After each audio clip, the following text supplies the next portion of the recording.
Okay, we'll recite the Ye Dharma mantra, the essence of dependent origination mantra, which is on page 6 of the Blaze of Non-Dual Bodhisattvas.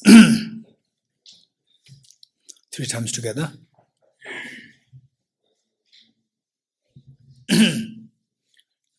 Page 6. Om Ye Dharma Hetu Prabhavam Hetum Tesham Tathagato Yavatat Tesham Chayo Nirodha Evam Vati Mahashramanaye Swaha Om Ye Dharma Hetu Prabhavam Hetum Tesham Dathagato Yavatat Tesham Chayo Nirodha Evam Vati Mahashramanaye Swaha Om Ye Dharma Hetu Prabhava Hetum Tesha Tathagato Yavatat Tesham Chayo Nirodha Evam Vati Mahashramanaye Swaha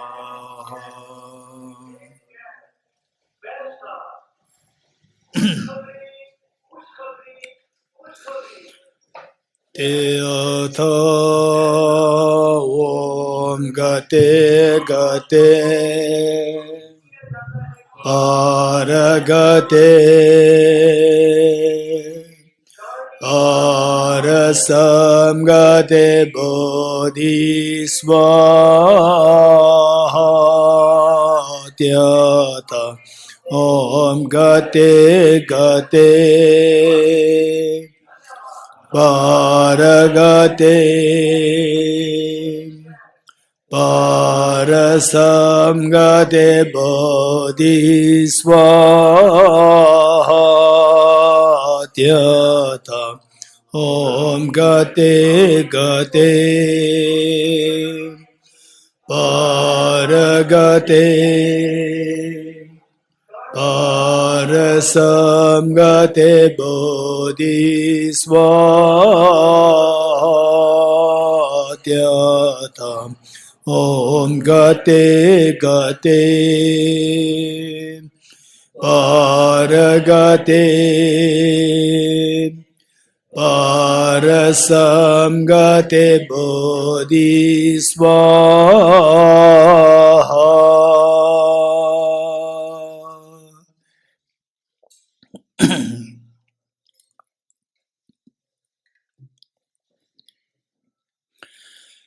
Okay, this morning what we discussed was that the inner life, what exactly is that thing we are seeking? And you don't have to decide everything as the black and white, but at least we need to get some idea as in which direction we are going. So what we said is that we are trying to escape from any form of miseries or lack of freedom, run away from the lack of freedom. And we are heading towards happiness, seeking happiness.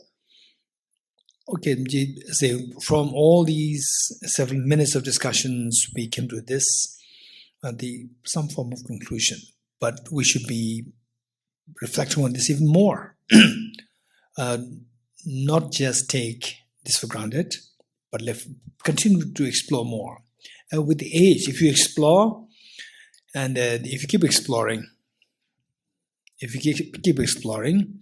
you'll come to realize that with age, the various experiences, the situations that you encounter with, that you see, that you hear, that you read, will all help us to get a clearer picture that yes, indeed, we are seeking to run away from miseries and we are seeking greater happiness. So this conclusion, or this, say, the confidence will come to you. The next question we came up with is, what is the next question? We left with 2 questions. How? Do you want to get rid of what percentage? No, that we done. Right? We said yes, we want it. That's done. Don't take me back. Is it doable? Whether it's doable. The first question is whether it's doable, whether we can get rid of all the miseries, and whether we can have the maximum happiness. This is the first question. The next question is, if the answer is yes, how? Good. Okay. So for this, we see that in the history of humanity, we see that, say, one is the philosophy, religion is one side. Then on the other side, we see that Charles Darwin, he is amazing. One person who said so many things within this short lifespan. He said many things. And the 2008, when I was with Professor Paul Ekman in USA, to work on the book, which was co-authored by His Holiness the Dalai Lama and Professor Paul Ekman, the title of which is Emotional Awareness. Emotional Awareness. And the Office of His Holiness sent me to America to work on this book, to make sure that His Holiness's voice is reflected well, is not distorted. So for that matter, I was there for 5 days with him, and he entertained me all the 5 evenings so well. And the one evening was to meet with his colleagues, psychologist colleagues. And he asked me to introduce myself, what I do, what is Buddhism, what is Buddhist philosophy, what is Buddhist psychology. And I talked about the purpose of the Buddhist psychology is to look for ways and means how to get rid of all your destructive emotions, the fear, anger, attachment, and so forth.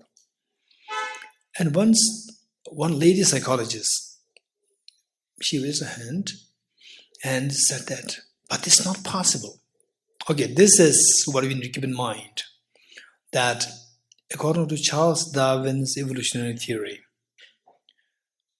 that these emotions cannot be gotten rid of. The fear, anxiety, anger, attachment. We cannot get rid of these emotions. For the reason that these emotions, they are the instincts. They are the natural gifts from the evolution. If you look back in time, 15 billion years ago, the universe first started, according to physics. 15 billion years ago, Big Bang happened from the what they call as the singularity. The Big Bang happened. Then 4.6 billion years ago, from the singularity, this universe, the different galaxies were being exploded, and the galaxies, Milky Way galaxy, for example, it further exploded to give rise to many suns. The solar system, the sun that we have, it further exploded to give rise to the solar system, with the 8 or the 9 planets, with the Pluto still in question, whether it's a planet or not. So that these came into being. So 4.6 billion years ago, this planet Earth came into existence from the explosion of the sun. And the 4 billion years ago, the planet Earth started to cool down and water came into existence, according to physics. Alongside the water, the unicellular organism, the first organism, came into existence 4 billion years ago. Then 0.3 million years ago, the Homo sapiens came into existence. 0.3 million years ago, Homo sapiens came into existence. With the Homo sapiens, then what we call is the emotions, they are being. We see that the great relevance of the emotions, how they determine the Homo sapiens, human beings, and the came into existence. And today, we talk about all these emotions. So we see that it's a very gradual process of how all these emotions, like anger, attachment, fear, and so forth, they came into existence on this earth. So, according to Charles Darwin,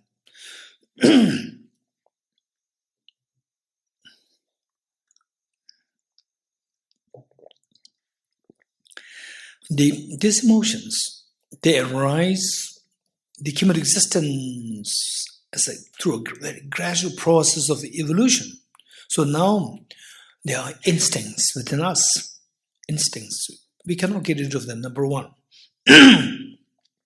Number two, the survival of the fittest. The whole purpose, according to Charles Darwin, for the species is to continue the species. Continue the species. That's the whole purpose. Beyond this, there's no purpose. So therefore, according to, if you look at the humanity, human beings, we see that the parents, they love their children so much. By the time because without this love, the children cannot survive. If the children don't survive, then the species will terminate. Species will stop. So for the children to survive, they suffer only through love and affection. So the parents, there is an instinct that the parents give so much love and affection to the children. And the children, eventually they become parents. And therefore, they don't love the parents as much because parents, they are redundant. The job for the continuation of the species is done, and now they perish. They don't need to be loved by the children. And the children, they love their children. And their children, they do not love them as much as what they love the children. So from this, what is known as the survival of the fittest, how the Homo sapiens, human beings, or the whole purpose for the Homo sapiens is to continue the species. And for that matter, you have to survive. For the survival, we need these emotions. For example, attachment to gather the conducive factors, anger to push the unconducive factors, and the fear to run away from the threats. So, without this fear, emotion of the fear, Charles Darwin argues that if the lion comes, then we'll just remain fearlessly there and you'll be eaten up by the lion. That's it.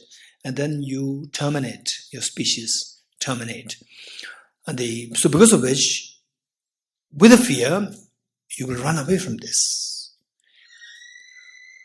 Likewise, for our survival, we need conducive factors. Without the attachment, you will not look for the conducive factors, without which, again, you cannot survive. So with attachment, as an instinct, as a gift of the evolution, you are equipped with this, the facility to get to the conducive factors. Anger, to push the non-conducive factors which you don't like, which are harmful, which hamper your continuation of your species. Get rid of them. So that is done by your emotional anger. So these are instincts, you cannot get rid of these. So how many of you are very happy when there's so much anger within you? No one. How many anticipate, oh, today I'll be very angry. Today I'll be so angry. Nobody anticipates. Which means that with anger, that is what is known as the unease or irritation, agitation, which nobody likes. Let's not forget it. If this is instinct, if there's something which we cannot get rid of, which in a way implicitly, what Charles Darwin's evolutionary theory is saying is that we cannot get rid of all our miseries. We cannot get rid of all our agitations. This is the implication. And because where there's irritation, you are not happy. You cannot have the maximum happiness. This is the implication. So according to Charles Darwin, or Charles Darwin's evolutionary theory, the answer is very simple, that you cannot have without not we can have the infinite happiness, without not we can get rid of all the miseries. The answer is no, according to Charles Darwin's evolutionary theory. Let's not forget it. But what the Buddha has to say, what the men of the ancient Asian religious traditions have to say, answer is yes, we can make the misery zero. We can have the happiness infinite.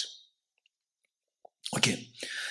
So, if the answer is positive, if you're affirmative with this question, whether or not we can have this happiness infinite and that your miseries will become zero. If the answer is affirmative, the next question is, how? Okay. So this is where we need to be, fun is up to the individual. Whether you want to be rational, whether you don't want to be rational, is entirely up to the individual. Say, when you're with me, I will always encourage you to be rational. But it doesn't mean that it works, that only rational works. This is not the point. We should be extremely smart. What do you mean by smart? Smart means, for example, if, let's say that, okay, who is Mozart? Who is Mozart? Huh? Why he's so popular? In what way? Music composition. Okay, let's say Mozart is so popular, right? Mozart is so popular. So we have a problem on the physics, E equals mc square. We don't know how to solve this equation. Let's ask Mozart what Mozart has to say. No, Mozart is very famous. It doesn't mean that this is his area, right? What is not his area, don't consult him, right? Oh, we have the musical notes. We have some problem with this, whether this is the original musical note of Mozart or not. We're not too sure. Oh, who's wise person? Who's wise person? Einstein. He's a genius. Not only wise, he's a genius. Let's ask him. No, don't ask him. Because he's not expert in music. Right? So what do you mean by rational? Rational means somebody who knows where to ask the question, to whom to ask the question, to whom not to ask the question. That is a wise person. That's the meaning of rational.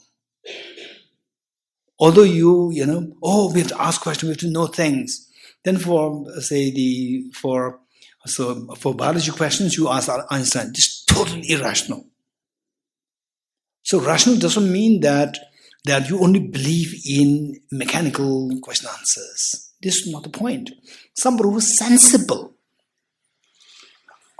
greatly qualitatively sensible, that is known as rational. So with this in mind, I must share this with you. Once I received a phone call in the morning, early morning, 6 o'clock. And on the phone, the lady was telling me that, Geshe, I'm going to give up Buddhism. I said, okay, it's fine. You can give up Buddhism, it's fine. And being very assertive, Geshe, I'm going to give up Buddhism. I said, yes, it's fine. If I may know what the reason. And she said, she's not giving me the reason. She said, no, I want to give up Buddhism. I said, may I know why? And she said, all these last 3 years I'm praying to Buddha, I've been praying to Aratara. I'm praying to Buddha. My prayer was never answered. What was your prayer? And she said that my sister does not have a job. I pray to Aratara. I pray to Buddha. Please give a job to my sister. And to my brother. I said, okay, now I know the reason why you became a Buddhist. You want a job for your brother and sister, and therefore you become a Buddhist. Right? So I told her that if you want your brother and sister to get a job, don't become a Buddhist. Don't pray to Buddha. Instead, tell your brother, tell your sister, don't go to the pubs, don't go to nightclubs. Instead, study well, crack the competitive exams, and get a job. You don't have to become Buddhist for your brother and sister to get a job. If you're hungry, don't pray to Buddha, go to kitchen. So therefore, this is the meaning of rationality. That for what you can do it. Don't wait for somebody else to do it for you. That's the meaning of rationality. So with this, the point is that what the Buddha has to say, that whether or not we can get rid of all the miseries, or whether or not we can have the maximum happiness. And the Buddha himself answer is very positive. If you look at the history of the biography of the Buddha, he's extremely, extremely courageous. And if anybody can tell me what is one area where he was particularly courageous about, is anybody who likes to share one area in which the Buddha is particularly extremely courageous? Courageous meaning who is ready to risk his life. For example, what Jesus Christ did. He was crucified to stand for the common people, for his standing for the common people. So courageous. Likewise, you won't believe the situation of Buddha in those days. So community all designed with the male chauvinism. That was the situation then. Totally, perfectly designed, where only the males operate and the females are totally downgraded, totally, maltreated. This was the situation. And the Buddha stood very courageous to say that this is wrong. What made him say this is wrong? And this actually it could potentially cost his own life. Because there are so many who turned against him for this matter, speaking for the equality of gender. What made him so courageous? There's always one societal or the social, the reasons there. And deep inside, there's a philosophical reason. Because the Buddha was very convinced that everyone has the seed of perfection. Everyone can be freed from all miseries, and everyone can have the infinite happiness.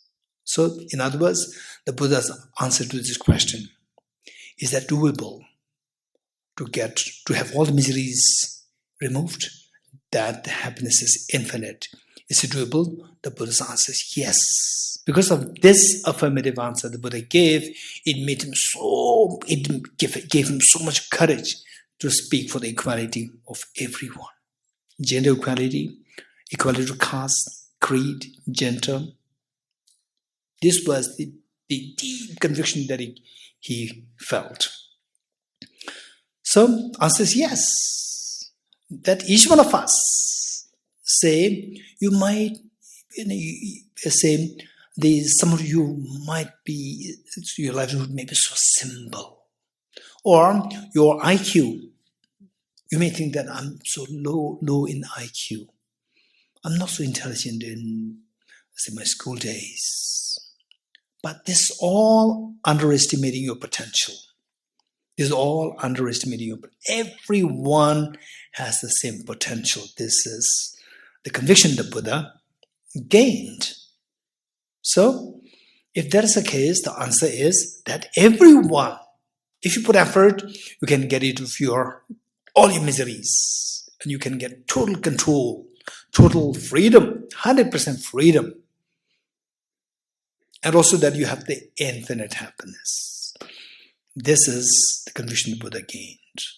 So, if that's the case, then in a way, like for example, like a rubber band. The girls use a rubber band. Rubber band, say you put a rubber band there and another simple thread there. Superficially, they look the same. They look alike. And you don't see that the first one can be stretched. Second one cannot be stretched. But first one you pull it stretches. And second one does not stretch. But initially these two look so alike. First one has the potential to be stretched. Second does not have the potential. That potential cannot be seen. It is there. Likewise, we all have this potential for, say, the potential to get rid of all the miseries and to have the maximum happiness. This potential is not seen. It is there within each one of us. Whether you believe it or not, it doesn't matter. It is there. Whether you're Buddhist or not, it doesn't matter. It is there. Even if somebody is against the Buddha, oh, I don't believe in the Buddha, even that person has this potential for the perfection. So that gave him so much of courage to stand for the equality in the community, in the society. Okay, so if that's the case, why is not visible? I see that, for example, let's say that, say happiness. I want infinite happiness. And you say that there's a potential within me, but I don't see the potential, right? And I can they get away from all my miseries, but I still have miseries, right? The misery is COVID-19, the feeling of uncertainty, particularly in 2020, the first half of 2020, so much fear in everyone, COVID-19, the feeling of uncertainty, acute, painful. Where should I run now? No way to run, right? So in the neighborhood, there's somebody they diagnosed the COVID positive, and the other also COVID positive. In my building, COVID positive. It happened right to all of us, right? So I don't see any. The Buddha is so positive, but I don't see that potential within me. Okay, so that potential is there. But how do you know that such a potential is there? This question. So first, in all this what we're learning, that don't just leave them on the intellectual understanding, but say learn it first. You don't have to accept it blindly. You don't have to accept it blindly. Learn this and keep exploring it, keep analyzing it, and eventually things will become clearer. And instead of become clearer, if things are not become clear, it becomes more and more blurry. Then don't be too fast to reject. Don't be too quick to reject. Instead, try to discuss with other people. More you discuss with other people, more the unclarity comes, discard.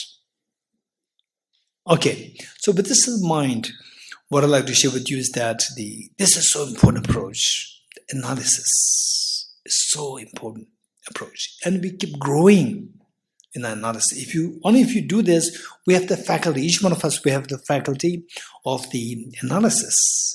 And this analysis, the more you engage in this, the more sharp, more fine it becomes. Okay. It was in 2003. Again, when I was in Cambridge, I met with a physicist, extremely bright physicist.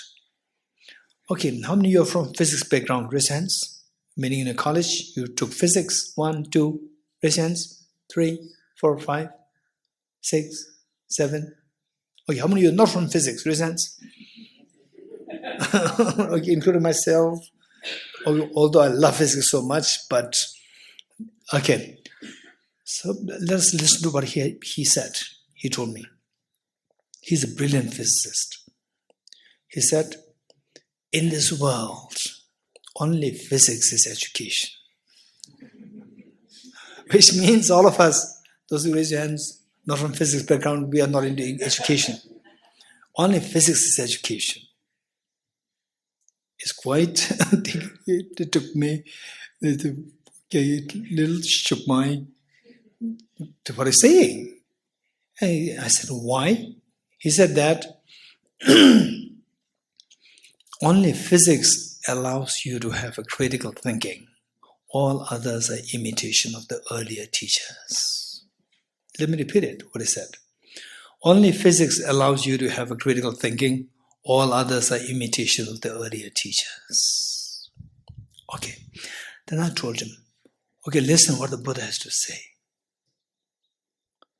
The Buddha said, the bhikshus, meaning the monks or the bhikshus, bhikshunis, say the monks, nuns, and the wise people.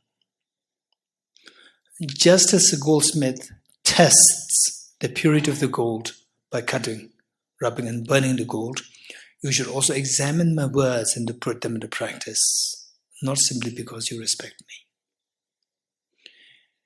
And he remained silent for a few seconds. And he said, oh, the Buddha must have been a great physicist. Okay, so this should be our approach, analysis. And as we keep analyzing more, see, even the senior participants here, senior meaning senior in terms of your knowledge, your learning of this Buddhist philosophy for the earlier many years. We see that there's a constant, constantly things are becoming clearer. It happens. So this should be the approach. So the point is that I don't see this any pursuit of perfection within me. Or everything is imperfect, right? Body is imperfect, speech is imperfect, and even the mind is also imperfect, right? Say Friday evenings, there's such a glow coming on our face. Monday morning, all the glow disappears. This is all the reflection of mind. Some people call it a Monday syndrome. Monday syndrome. Monday.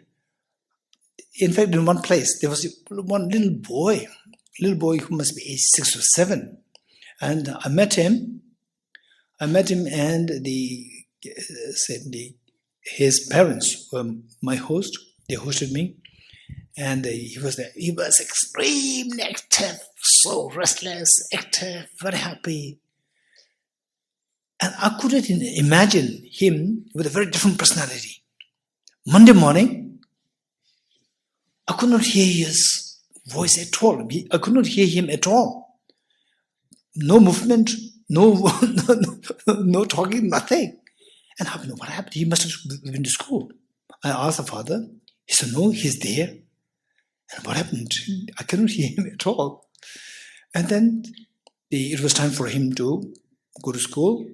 He showed his father, brought him, and he was a very different person, like this, so passive, not talking. So he said that, the father said that this boy, every Monday morning. Every Monday morning he's like this. Okay. So what I'm saying is that, look, this says how imperfect the body, speech, and mind are. But the Buddha said that no matter how imperfect your mind is, your mind, the true nature of your mind is so pure and perfect. This is so important for us to know. If you know this, not only know this, and you get some kind of conviction that this is the reality, then people go into depression. They cut the depression greatly, and it can instantly uplift your spirit and give you a sense of hope. It's so important. Okay, so the point is that today we have to learn a little bit of the technicalities, and then later on as we go more, that what we learn as technical, the points we need to say internalize to gain conviction in these. Okay, so what we said is that what are the true things that we are seeking? Two things that we are seeking in the form of goals. There are two things. One is to get rid of miseries. How many of you agree with me, Resens? Good. Number two, to have as much happiness as possible. Two things, right? Be in the form of exploration, be in the form of knowledge, be in the form of empathy, be in the form of whatever. This is funny, these are two things. These two things in a different manifestations. For example, in Cambridge, 2003. So there, in the college, the dining hall, there are so many varieties of potatoes, different forms, right?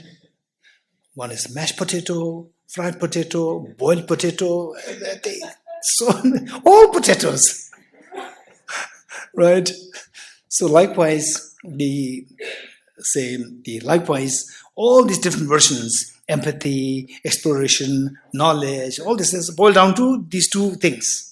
These two things, get away from miseries and to have them happiness. These are two things in simple form. So these two things are what we are seeking. And when we ask what degree of the two things that we are seeking, we see that to make the suffering zero, to have the happiness expansive, infinite, this is what we are seeking. Let's not forget it. Now to put it the same thing in a technical, the language. What do you call as there's miseries, to get rid of all the miseries, to get rid of all the miseries, to get rid of all the lack of freedom. Lack of freedom. And miseries is nothing but lack of freedom. To get rid of all the miseries, to get rid of all the lack of freedom. And who's that? Who's that person who is seeking that? To get rid of all the miseries. Raise your hands. Those who are seeking that. Okay, tell me, are those people who are in Deer Park only, or those people who are outside also seeking the same? Everyone, boys to the girls. Huh? Everyone. Or the Indians, non-Indians. Everyone. Or Buddhists or non-Buddhists. Okay, how many are very sure of this? Raise hands. If you're sure of this in a vernacular sense, we call it, I'm seeking to get rid of all the miseries. In technical sense, this is given a different language known as nirvana. Nirvana doesn't mean anything else. It's simply where you attain total freedom from all miseries. This is the meaning of nirvana. So therefore, what we're learning here should not be seen as a religious instruction. It should be seen as a very secular understanding. Secular understanding. And yes, that makes sense. You're getting it? That makes sense. That makes sense. This must come to us. This is so important. And then how many of you want happiness? Yes, everybody wants happiness. What degree of happiness do you want? 100%. Right? 100%. So who is that again? Buddhist or non-Buddhist? Or the young or the non-young? Right? And the girls or the non-girls? Everyone. Everyone. So this thing, infinite happiness that we are seeking, that everybody, which holds true across the board of humanity, board of the sentient beings, that technically it is known as Buddhahood. Buddhahood doesn't mean Buddhism. It simply means Buddhahood. Buddha is the awakening, full awakening of your potential. Full awakening of your potential. In Sanskrit, it is known as Buddha. And from this, somebody who's awakened is referred to as the Buddha. And that system People later call it as Buddhism. So therefore, as long as you can awaken your potential, it is not necessary that you should be Buddhism. This is a system which people label later. The job is not for you to become a Buddhist, not to follow Buddhism. It's for you to awaken the seed of perfection within you. And whatever helps you to awaken this seed, that is your spirituality. That is your path. If by doing mathematics all the time, by solving mathematical problems all the time, if that is one makes this potential to manifest more and more, your mathematics is your spiritual path. And for some people, what perform playing the musical instruments, by doing that all the time, if that makes your mind to make this the true nature of your mind manifest more and more, that is your spiritual path. Not that you have to go into the 70 stanzas of Nagarjuna's emptiness. No need. So whatever takes you to this goal, what are you seeking? For example, saying, I'm very curious to know things. For example, recently when I was in Italy, I saw that before, but that curiosity became very strong at that point. The Italian, what is that? The coffee maker. Mocha pot. I was just wondering, it's so typical there. It's very standard there. For example, let's say the mug. It's not necessary it should be like this design, like this. For drinking, like this. There's so many varieties, as long as it can contain the liquid inside. But the mocha pot, this is very standard. Something's down there. Inside there is the sieve, and up there's something there, and the sieve has a funnel-like something, and at the top where the coffee finally comes out. Although there's a protrusion up there. So I was just wondering how it works. It's amazing. It doesn't have any electricity, nothing, just ordinary, the fire, and it works. I was so curious. But if you tell me that, after knowing this, I will give you, 3, 4, 5 of these to you. I will not even use it for a day. I know this mechanism. Once I know the mechanism, my curiosity is done. I'm not going to use it. So what I'm saying is that simply because it is what you're curious about, doesn't mean that you have to follow that. For example, say, I'm very curious with almost everything. For example, like, say, Messi, football. I'm so curious. How come that this gentleman, he becomes somebody loved by many, crazy, people, so many people crazy after him. What makes him so unique? Sometimes I watch, how his skills, just a skill. I was just wondering, how come that he's able to stand out as somebody who's very distinct? So likewise, say the Mozart. What makes him so unique? So this is, but if you tell me that, oh, Geshe, you seem to be so precise with even the football skills, right? No, I'll not go into the football ground at all. So the point is that simply because that this is something as a skill doesn't mean that you have to follow. Likewise, Nagarjuna's, for example, there's 70 verses on emptiness. It's so profound. It doesn't mean that you have to go there. Right? It doesn't mean that you have to go there. Then what are the things that you have to go? What are the things that you have to follow? Tell me. What is relevant to you? And what are the things which are relevant to you? Tell me.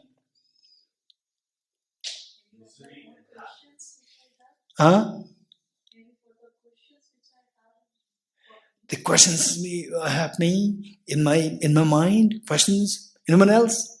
Okay, now you already did one session. You getting it? You have to speak something related to what we studied before. All of them are covered already. You don't think you're getting it? Okay. Yes, no, yes.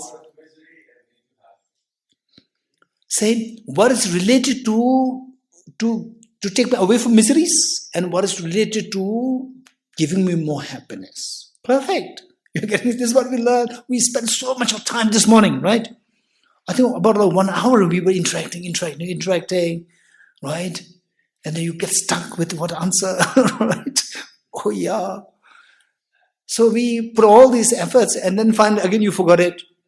Again you are giving another answer. But there's no harm in giving another answer. Only thing is that we need to grow. You need to grow. You're getting it? Okay. So what are the things that we need to follow is those things which are relevant to you. What are the things that are relevant to you? Which is related to getting rid of my miseries and which is related to expanding my happiness. Anything which helps me to go into these two directions is your spirituality. You're getting it? That is your spirituality. It is not necessary, in principle. It is not necessary that you have to follow, they say, the Arya Nagarjunas, the verses, Buddha's teachings. Not necessary. Not necessary. You don't have to follow. You do anything, if that takes you there to get rid of miseries and to have the maximum happiness, that is your spirituality. Not necessarily you have to do things like, say, the physics, music, or even empathy. Even empathy. Empathy is a beautiful thing. Who said it? Empathy resents? Yes, empathy is beautiful. And at the moment you may think that, what he's saying, he is very radical, right? You may think it's so radical. He's supposed to teach Arya Nagarjuna 70 verses, and he said you have to study this. And he's supposed to be the Buddhist practitioner, and he's saying that even empathy is not really required. I'm not saying empathy is not required. I'm not saying don't study these 70 verses. What I'm saying is that if these two things don't have any relevance to you, to your two goals, these are irrelevant. Discard. This is the meaning. You're getting it? This is the meaning of the rationality and objectivity. So the point is that,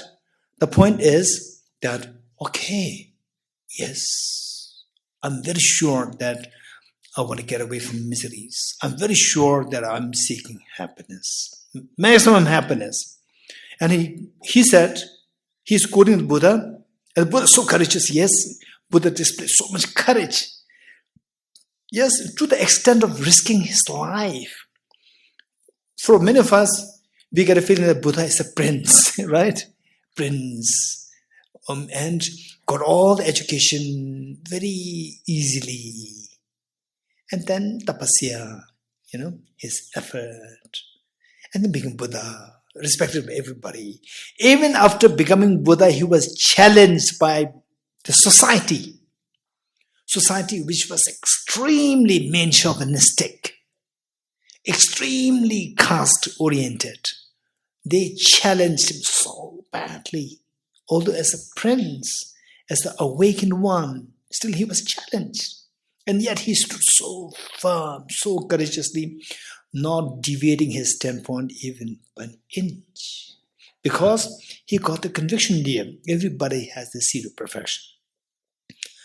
Oh, if that's the case, but I don't see this. So how do I know that I have this potential? This is the next question. So for the time being, what we do is that in principle, we learn this, and then later on, you must gain conviction, not just the intellectual information. In principle, what we are seeking is the fearlessness. Your name?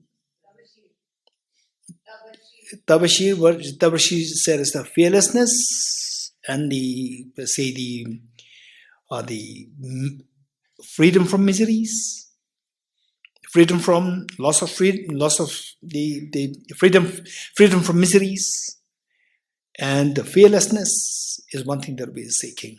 Another one is infinite happiness, and the fearlessness and the the lack of miseries, total freedom from miseries. What do you call that in technical sense?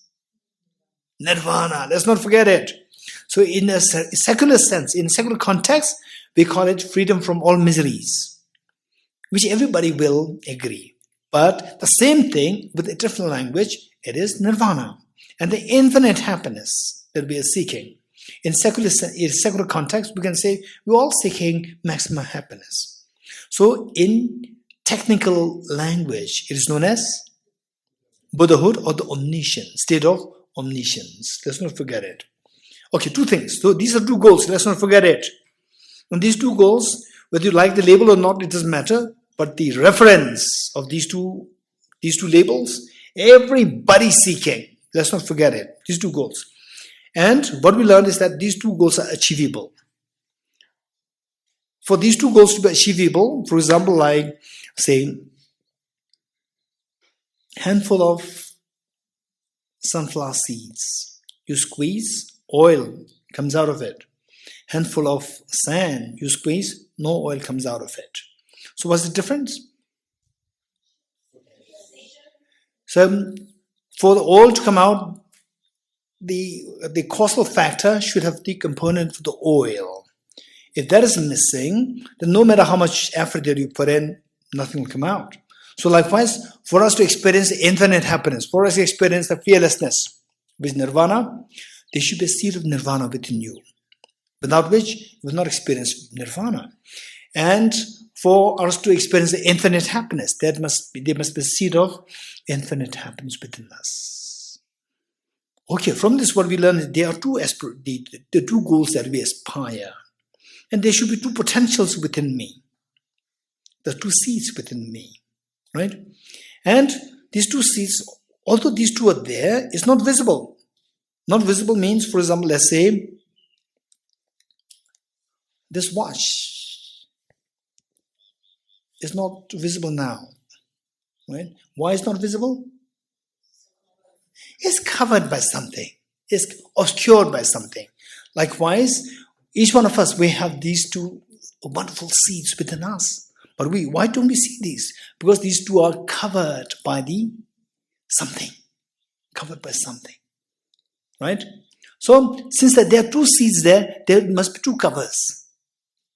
Right? There must be two covers. So these two covers, we call them two obscurations. What obscures these two potentials? So there are two goals there, two seeds there, two obscurations there.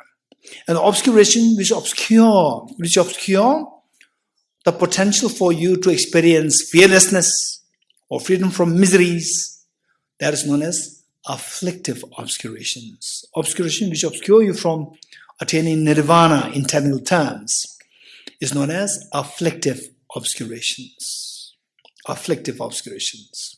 And the other one, obscuration which obscures you from attaining to infinite happiness or the Buddhahood, is known as cognitive obscurations. Okay, so we see that there are two goals there are two seeds inside us, and there are two obscurations within us. So the first obscuration is, what is that? Afflictive obscurations, and the presence of this stops us from experiencing fearlessness or nirvana or freedom from miseries. One. Number two, cognitive obscurations. What is this cognitive obscuration? What does it do? In what way it harms us? In what way it harms us? It stops us from experiencing infinite happiness or Buddhahood. You getting it? Okay. So now, things become clearer now. What is your spirituality? My spirituality is the spirituality of removing these two mental defilements. You getting it? Removing these two mental defilements, these two obscurations, so that the seed inside me will become manifest in the form of fearlessness and infinite happiness. Okay. How many of you, thus far, it makes some sense? I'm not saying perfect sense. Some sense, minimum, some sense, yes, that makes sense. Raise hands. Yes. It makes some sense. Very good. So this is how we have to proceed. This is how we have to proceed. And eventually that say, for example, we talked about, say, the meeting with the teacher, guru. In the ancient Indian system, we call it the guru, meeting with the guru. Guru is considered so important. Why? Because the guru guides us to the... Why guru is so important? Anybody? Resents?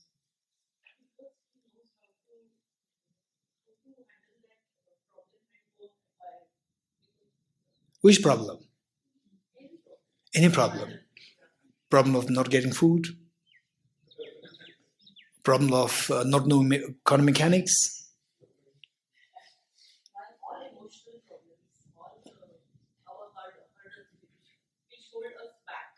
Okay. So, then he will guide us. Or she will guide us. Not only he. He or she will guide us. Okay.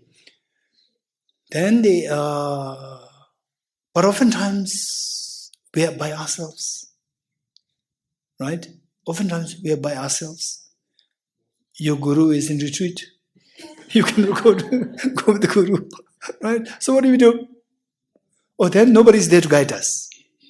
That's the problem. So guru is somebody who should be taking us to, guiding us or taking us to the two goals. How to take us to two goals? How? Anyone? Now you should be able to give better answers now. Huh? The three things we studied earlier, the noble nature within us, which we refer to as Buddha. Buddhahood.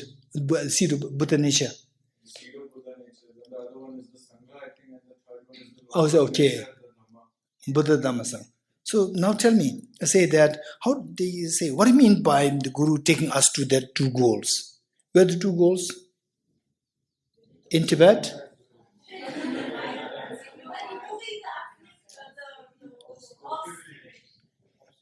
Oh, okay, very good. So the two goals are right. Sometimes we say that take us to the two goals. As well, two goals are somewhere there. In Tibet, for some people in America, for some people in where? Palampur. Right? Okay. So it's not like somewhere. No, it's not there. The thing is that, no, to be very honest, some people say that Tibet is the Shambhala, right? The land of amazing. Now Shambhala is under capture, right? It's not so the real Shambhala is nowhere outside. It's not outside. Say, the seed of the happiness to be experienced from within. This is what you have to experience. It's from within. So this is, say, a system, guru, who is supposed to be taking us to these two goals. These two goals are not outside. It is already within us, which are obscured by the two mental defilements. So the guru should be the one to help us remove the two mental defilements and to make sure that we all are always away from the two mental defilements. You're getting it? And then when do you like to be away from the two mental defilements? For within 24 hours, 10 hours, or 1 hour, or 24 hours? 24 hours, which means Guru should be with you 24 hours. But your Guru go to retreat. Right?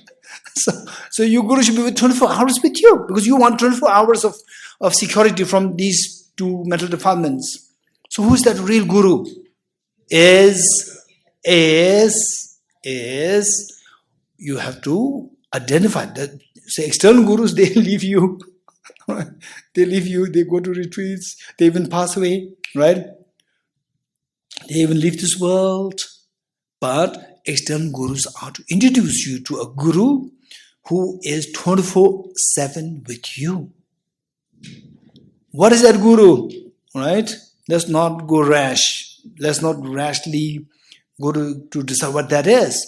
Oh, the guru is to help us identify that and protect us. Protect us to stay away from the what stops you from experiencing these two goals. So that should be the guru. So what is that guru who can stay with us for 24/7? This is the point. So for this,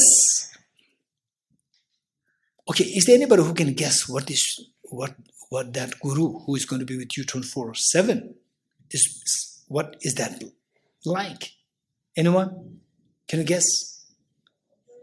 Huh?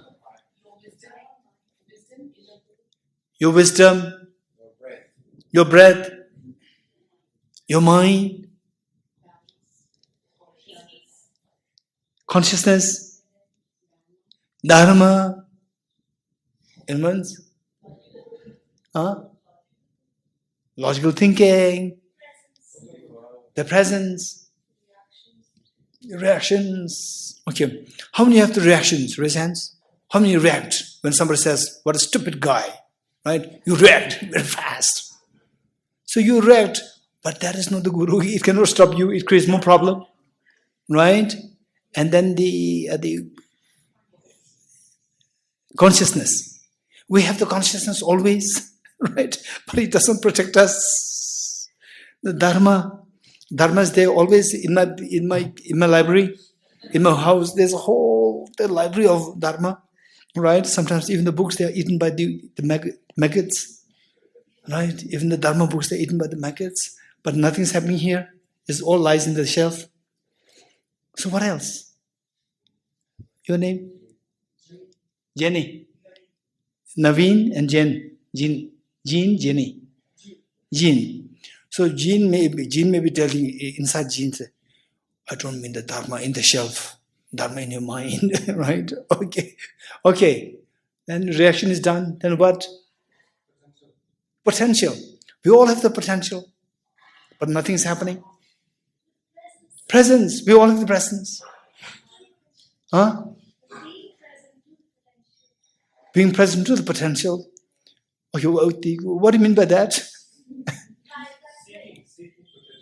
Seeking potential. You don't have to seek potential. Potential is already there within us. You have to see that. Right? You have to see that. Okay, good. And the wisdom. How many have wisdom? At least 10% wisdom. 5% wisdom. We have that. But I don't see anything there. Right?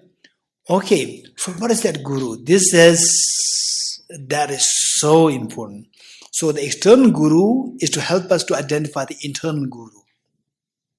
External guru is to help us to identify the internal guru who can be with you 24/7, who can make sure that you are 24/7 guarded from the two afflictive obscurations and the cognitive obscurations. Right?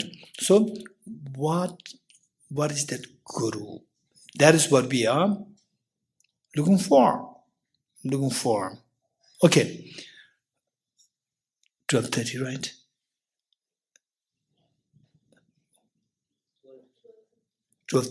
Okay. So the next question is, what is that guru? Right? Okay, so what we discovered, what we said thus far is the two goals. What are the two goals? Number one is the fearlessness or to be freed from miseries, technically known as nirvana, and the infinite happiness, technically known as Buddhahood. These are two goals. So because these are two goals, if the answer is affirmative that we can achieve these two, we should have the two potentials within us. These potentials are known as Buddha nature, right? So, but if the potentials are there, why we are not seeing this? Because they are two obscurations. What are two obscurations? Afflictive obscurations and cognitive obscurations. Okay, so what are the gurus? This next question to guide us to stay away from these obscurations. For that, we have to know what exactly are the two obscurations. What exactly are the two obscurations? Okay, we stop here.